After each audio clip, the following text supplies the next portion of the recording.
You already know the story. Kenya, Ethiopia, Uganda, for the last 50 years have owned middle and long distance running. Some of the best talent the sport has ever produced comes from a strip of highland East Africa, an area roughly half the size of New Jersey. If you ran the 1500, the 5000, or the 10,000, the chances are overwhelmingly high that the person crossing the finish line first is from East Africa. Just look at this world record table. From the 800 meters up to 10,000, the mile, 3,000 meter steeplechase, the 5,000, they are heavily dominated by East Africans, with Kenyans producing most of the records in here. There are some exceptions, however, like Moroccan Hicham El Garouj, who holds the 1500 and the mile world records. But over the last few years, we have seen changes over the distances. We have more Europeans and Americans in the picture.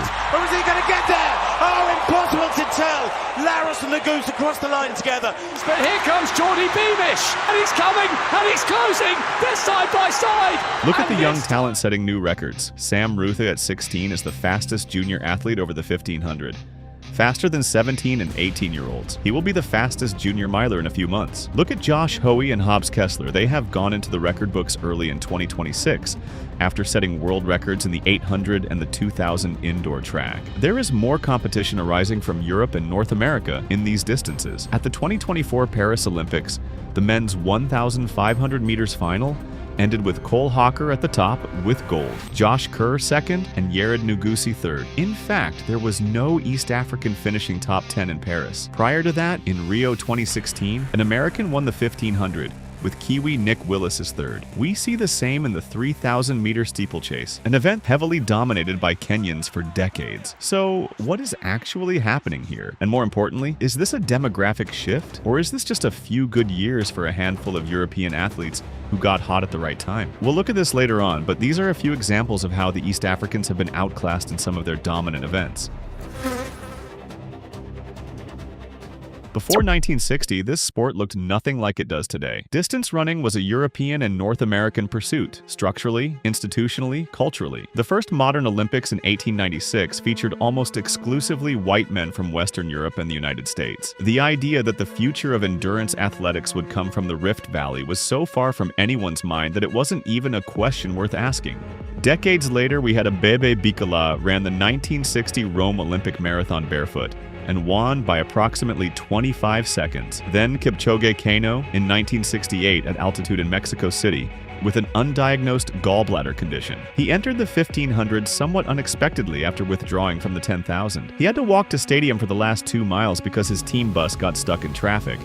But he still managed to beat Jim Ryun by 20 meters. That is how a running culture took root back in their countries. It became inspiration to a generation of children who decided they wanted a professional career out of the only sport that would elevate them out of poverty. Over in Europe and America, their dominance has been characterized by different systems.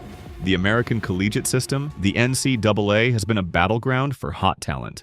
If you are trying to understand why Cole Hawker, Yared Nuguse, Grant Fisher, and Nico Young all exist at the same time. The University of Oregon produced Hawker, Notre Dame produced Nuguse, Stanford produced Fisher. This model gives a young distance runner 4 years of structured high-mileage training, elite coaching, sports science support, team training environments, and a competition calendar that builds progressively toward peak performance. It is a development machine that periodically produces a generation of athletes that go on to represent the nation. The NCAA Division I programs have been one of the most significant development pathways for distance runners from the United States, consistently producing Olympians and world championship competitors. Cole Hawker, at 23 years of age, he just ran the second fastest indoor mile, only falling behind Jakob Ingebrigtsen's record. But overall, Hawker is now one of 6 athletes of European descent in the all-time top 10 fastest milers on Earth. More than 50% of the top milers are American and European. Perhaps European descent athletes will dominate this event completely in the future. The competitive edge brought by Americans over the past few years is massive. Look at Grant Fisher, who ran for Stanford.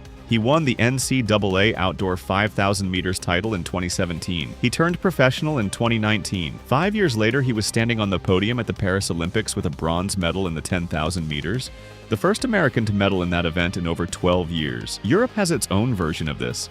Club systems in Norway, France, Great Britain, and Germany have become more deliberate about nurturing distance talent from a young age. Jakob Ingebrigtsen began structured training under his father Gjert in adolescence, following the Norwegian method of threshold-heavy work that shaped Ingebrigtsen into a world-class runner. Josh Kerr came through University of New Mexico, where he won multiple collegiate titles and built the foundation for his professional career. Jimmy Gressier of France switched from football to athletics at 16, quickly rising through Bologna, and now he thrives in a group training environment that has produced multiple European medalists. These are athletes who had systems behind them, whether family-driven, club-based, or collegiate, and those structures gave them the platform to reach the top. But the other thing Europe has going for it right now is cultural. Running is growing. At the recreational level, participation is exploding. In France, road races are selling out months in advance, when 2 years ago there were open spots until the day before. Same in the UK. More people running recreationally means a larger base to draw elite talent from. More young athletes who have the physical capacity for distance are now choosing it over other sports. Distance running in Europe is no longer a niche pursuit for a specific type of athlete. It is becoming genuinely mainstream. When a sport gets popular, the pool of talent it can access gets bigger. And when the talent pool gets bigger, the elite end of that pool rises. Look at what happened at the Tokyo 2025 World Athletics Championships. In the men's 5,000 meters final, Cole Hawker won gold in 12:58:30. Isaac Kameli silver, Gressier bronze. Now, Kameli was born in the Rift Valley and competes for Belgium, so you could argue Kenya was still represented up there. But the countries that built this event into what it is today went home without a medal. Between 1968 and 2016, Kenya won the Olympic 3,000 meters steeplechase gold medal every single time they entered. 9 consecutive games, 48 years. Their streak ended because Soufiane El Bakkali of Morocco simply ran faster at Tokyo 2020. That was the first time in half a century that someone other than a Kenyan got to hear their anthem play after an Olympic steeplechase final. But if El Bakkali broke the Kenyan stranglehold, it was Jordy Beamish of New Zealand who truly shattered the expectation of African dominance. At the World Championships in Tokyo, Beamish delivered a performance for the ages. Watch the Kiwi, he finishes so quickly, and he's coming, and he's closing, they're side by side, and this time it goes to Beamish.